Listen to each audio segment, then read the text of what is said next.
Already ಹೇಳಿದೆ, ತಾಳ್ಮೆಯಿಂದ ಇರಿ ಅಂತೇಳಿ. ಸೊ ಇವತ್ತು ರಾಹುಲ್ ಗಾಂಧಿ ಅವರು ಕೂಡ ಮೈಸೂರಿನಲ್ಲಿ ಭೇಟಿ ಮಾಡುವಂತ ಸಂದರ್ಭದಲ್ಲಿ ಸೂಕ್ತ ಸಮಯದಲ್ಲಿ ಸೂಕ್ತ ನಿರ್ಧಾರ ತಗೋತೀವಿ ಅಂತ ಹೇಳಿ ತಿಳಿಸಿದ್ದಾರೆ. ಸೊ ಹಾಗಾಗಿ ಡಿ ಕೆ ಶಿವಕುಮಾರ್ ಅವರು ಮೊದಲಿಂದನೂ ಕೂಡ ಪಕ್ಷದ ಶಿಸ್ತಿನ ಸಿಪಾಯಿ. ಸೊ ಪಕ್ಷದ ಹಿತದೃಷ್ಟಿಯಿಂದ, ಶಾಸಕರ ಹಿತದೃಷ್ಟಿಯಿಂದ ಸೊ ಎಲ್ಲವನ್ನೂ ಕೂಡ ತಾಳ್ಮೆಯಿಂದ ಎಲ್ಲ 140 ಶಾಸಕರನ್ನು ಒಟ್ಟಾಗಿ ತೆಗೆದುಕೊಂಡು ಹೋಗಬೇಕು ಅನ್ನೋ ಗುರಿಯನ್ನ ಇಟ್ಕೊಂಡು ಪಕ್ಷದ ಆದೇಶಕ್ಕೋಸ್ಕರ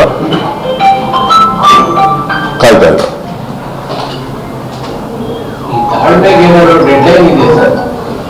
ನೋಡ್ರಿ, ಅಧಿಕಾರ ಯಾರಿಗೂ ಅಷ್ಟು ಸುಲಭವಾಗಿ ಬರಲ್ಲ. ನಾನು ಮೊದಲೇ ಹೇಳಿದ್ದೀನಿ, ನಮ್ಮ ಅಣ್ಣನ ನಾಣೆ ಬರೆದಿದ್ರೆ ಮುಖ್ಯಮಂತ್ರಿ ಆಗ್ತಾರೆ ಅಂತ. ಈಗಲೂ ಅದನ್ನೇ ಹೇಳ್ತೀನಿ. ಸೊ ಮುಖ್ಯಮಂತ್ರಿ ಹುದ್ದೆ ಬಹಳ ಸುಲಭವಾದದ್ದಲ್ಲ, ಅಷ್ಟು ಸುಲಭವಾಗಿ ಸಿಗುವಂಥದ್ದಲ್ಲ. ಯಾರ್ಯಾರು ಎಲ್ಲರೂ ಸೇರಿ ಇದಕ್ಕೆ ಭಾಗಿಯಾಗಬೇಕು. ನಮ್ಮ ಗುರಿ ಇರೋದು 2028ರ ಚುನಾವಣೆ. 2028ರ ಚುನಾವಣೆಯನ್ನ ಪಕ್ಷ ಒಗ್ಗಟ್ಟಾಗಿ ತೆಗೆದುಕೊಂಡು ಹೋಗಬೇಕಾಗ್ತದೆ. ಸೊ ಆ ಒಂದು ನಿಟ್ಟಿನಲ್ಲಿ ಪಕ್ಷದ ತೀರ್ಮಾನಕ್ಕೋಸ್ಕರ ಶಾಸಕರುಗಳ ಹಿತದೃಷ್ಟಿಯಿಂದ, ನೊಂದ ಕಾರ್ಯಕರ್ತರುಗಳ ಹಿತದೃಷ್ಟಿಯಿಂದ ಎಲ್ಲವನ್ನೂ ಕೂಡ ತಾಳ್ಮೆಯಿಂದನೇ ನೋಡ್ಬೇಕಾಗ್ತದೆ, ತಾಳ್ಮೆಯಿಂದನೇ ಇರಬೇಕಾಗ್ತದೆ. ಜೊತೆಗೆ ಅವರು ಪಕ್ಷದ ಅಧ್ಯಕ್ಷರಾಗಿದ್ದಾರೆ, ಅವರಲ್ಲಿ ಮೊದಲು ಶಿಸ್ತು ಕಾಣಬೇಕು. ಸೊ ಹಾಗಾಗಿ ಆ ಶಿಸ್ತನ್ನ ಪಾಲನೆ ಮಾಡ್ತಾ ಇದ್ದಾರೆ. ಎಷ್ಟು ದಿನ ತನಕ ತಾಳ್ಮೆಯಿಂದ ಇರಬೇಕು ಅನ್ನೋ ಪ್ರಶ್ನೆ ಡಿ ಕೆ ಶಿವಕುಮಾರ್ ಅವರು ಬೆಂಬಲಿಸಿರುವಂತ ಶಾಸಕರಲ್ಲಿ ವ್ಯಕ್ತವಾಗ್ತದೆ. ಎಷ್ಟು ದಿನ ಕಾಯಬೇಕು, ಇನ್ನು ಎಷ್ಟು ದಿನ ತಾಳ್ಮೆಯಿಂದ ಇರಬೇಕು ನೋಡಿ. ಈಗ ಅನಿವಾರ್ಯವಾಗಿ ಸೆಷನ್ ತುರ್ತು ಅಧಿವೇಶನ ಕರೀಬೇಕಾಗಿ ಬಂತು. ಇವತ್ತು ರಾಷ್ಟ್ರದಲ್ಲಿ ಉದ್ಯೋಗ ಖಾತ್ರಿ ಯೋಜನೆಯನ್ನ ಹಕ್ಕನ್ನ ಕಿತ್ಕೊಳ್ಳುವಂತ ಒಂದು ಕೆಲಸವನ್ನ ಭಾರತೀಯ ಜನತಾ ಪಕ್ಷ ಕೇಂದ್ರ ಸರ್ಕಾರ ಮಾಡಿದೆ. ಕಳೆದ 6 ತಿಂಗಳಿಂದನೂ ಕೂಡ ಉದ್ಯೋಗ ಖಾತ್ರಿ ಯೋಜನೆ ಪ್ರಗತಿಯನ್ನ ಸಾಧಿಸ್ತಾ ಇಲ್ಲ. ಈಗ ನಾವು ಬೇಸಿಗೆ ಪ್ರಾರಂಭ ಆಗ್ತದೆ. ಈಗ ಉದ್ಯೋಗ ಸೃಷ್ಟಿ ಆಗ್ಬೇಕು, ಉದ್ಯೋಗಗಳು ಹೆಚ್ಚು ಬೇಕು. ಇಂಥ ಸಂದರ್ಭದಲ್ಲಿ ನಾವು ಏನು ಕೇಂದ್ರ ಸರ್ಕಾರ ತೆಗೆದುಕೊಂಡಿರ್ತಕ್ಕಂಥ ತೀರ್ಮಾನ ಏನಿದೆ ಅದು ರೈತರಿಗೆ, ಕಾರ್ಮಿಕರಿಗೆ, ಕೂಲಿ ಕಾರ್ಮಿಕರಿಗೆ ಅನ್ಯಾಯ ಆಗಿದೆ. ಅದು ನಮ್ಮ ಮೊದಲೇ ಆದ್ಯತೆ. ಸೊ ಹಾಗಾಗಿ ಶಾಸಕಾಂಗ ಪಕ್ಷದ ಸಭೆಯಲ್ಲಿ ಅಧಿವೇಶನ ಕರೀಬೇಕು ಅಂತ ಹೇಳಿ ತೀರ್ಮಾನ ಮಾಡಿದ್ದಾರೆ. ಸೊ ಮೊದಲನೇ ಅಧಿವೇಶನ ಆಗಿರೋದ್ರಿಂದ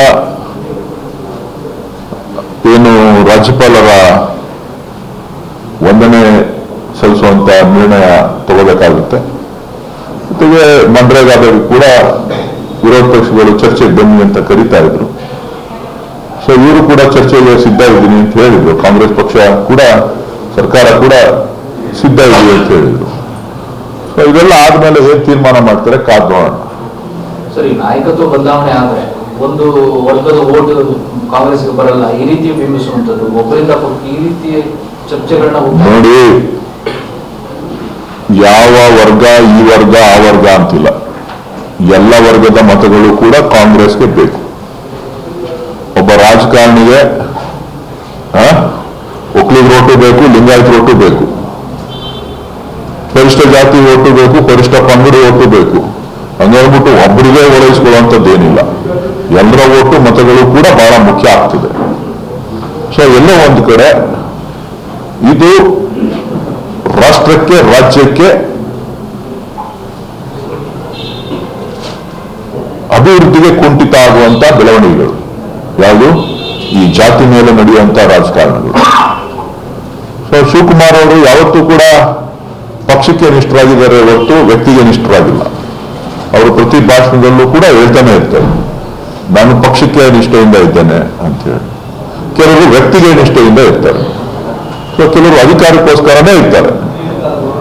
ಸೊ ಡಿ ಕೆ ಶಿವಕುಮಾರ್ ಅವರು ಮೊದಲಿಂದಲೂ ಕೂಡ ಎಲ್ಲ ತರದ ನೋವುಗಳನ್ನ, ಕಷ್ಟವನ್ನ ಪಕ್ಷದ ಜೊತೆ, ಪಕ್ಷದಲ್ಲಿ ಅಧಿಕಾರ ಇದ್ದಾಗ, ಇಲ್ಲದೆ ಇದ್ದಾಗ ಎಲ್ಲ ಸಂದರ್ಭದಲ್ಲೂ ಕೂಡ ಇದ್ದಾರೆ. ಸೊ ಹಾಗಾಗಿ ಎಲ್ಲವನ್ನು ಕೂಡ ತಾಳ್ಮೆಯಿಂದ ನೋಡ್ತಾ ಇದ್ದಾರೆ.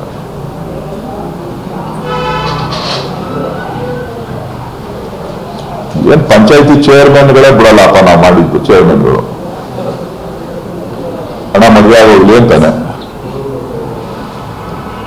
ಹಣ 15 ದಿನ ಇನ್ವಿಟೇಷನ್ ಅಲ್ಲಿ ಹೆಸರು ಹಾಕ್ಸ್ಕೊಬಿಡ್ತೀನಿ ಅಂತಾನೆ, ಹಣ ಮಾರ್ಚ್ ಎಂಟು ಮುಗಿದೋಗ್ಲಿ ಅಂತಾನೆ.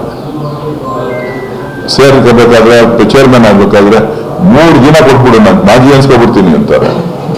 ಏನ್ ಮಾಡಕ್ಕಾಗ್ತಿದೆ? ಅದು ರಾಜಕಾರಣದಲ್ಲಿ ನಂಬಿಕೆಗಳು ಬಹಳ ಮುಖ್ಯ ಆಗ್ತದೆ. ಸೊ ಎಲ್ಲವನ್ನು ಕೂಡ ಬಹಳ ಚಿಕ್ಕದ್ರಿಂದನೂ ಕೂಡ ಡಿ ಕೆ ಶಿವಕುಮಾರ್ ಇದೆಲ್ಲನೂ ನೋಡ್ಕೊಂಡು ಬಂದಿದ್ದಾರೆ.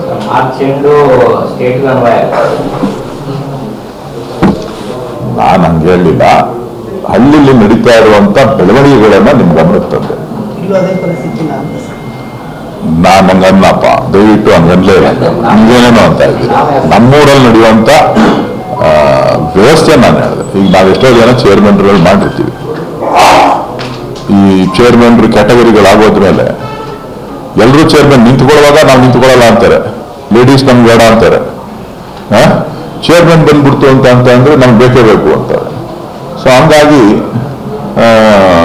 ಬಹಳ ಕಷ್ಟ. ಅಧಿಕಾರದಿಂದ ಇನ್ನೊಬ್ರನ್ನ ಬಿಡು ಮಾತು ಕೊಟ್ಟಿದ್ಯಾ ಅಂತ ಹೇಳೋದು ಬಹಳ ಕಷ್ಟ. ಡಿ ಕೆ ಶಿವಕುಮಾರ್ ಅವರ ಈ ಒಂದು